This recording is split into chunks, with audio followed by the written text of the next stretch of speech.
வணக்கம் மக்களே. என்னடா இது ரஜினிக்கு வந்த சோதனைங்கிற மாதிரி தான் இருந்துச்சு தர்மன் பட டைட்டில் அனௌன்ஸ்மெண்ட். அப்போ எம்ஜிஆர் படத்தோட டைட்டிலையும் ரஜினி படத்தோட டைட்டிலையும் வழக்கமாக நடிகர்கள் அதிகமாக தன்னோட படத்தில் வச்சுப்பாங்க. பொல்லாதவன், படிக்காதவன், பணக்காரன், தர்மதுரை, ஆயிரத்தில் ஒருவன், வேட்டைக்காரன், இப்படி ஏகப்பட்ட டைட்டில்கள் மற்ற நடிகர்கள் வச்சு நடிச்சிருக்காங்க.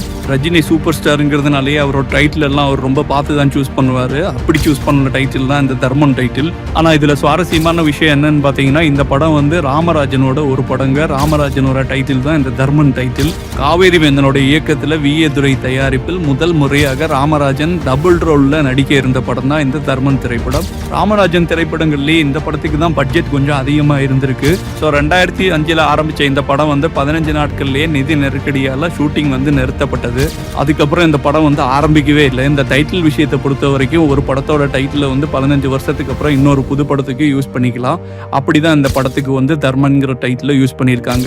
அந்த 90s காலகட்டத்தில் எல்லாம் பார்த்தீங்கன்னா கோட் ஷூட் எல்லாம் போட்டு நம்ம நடிக்கிறோம். படம் 100 நாளை தாண்ட மாட்டேங்குது. இவன் டவுசர் போட்டு நடிக்கிறான். படம் 300 நாள் 350 நாள்னு ஓடுதுன்னு நினைச்சவராச்சே நம்ம சூப்பர் ஸ்டார் அவர்கள். இப்போ எப்படி ராமராஜனோட டைட்டில் இவர் ஒத்துக்கிட்டாரு அப்படின்னு தான் கொஞ்சம் சந்தேகமா இருக்கு.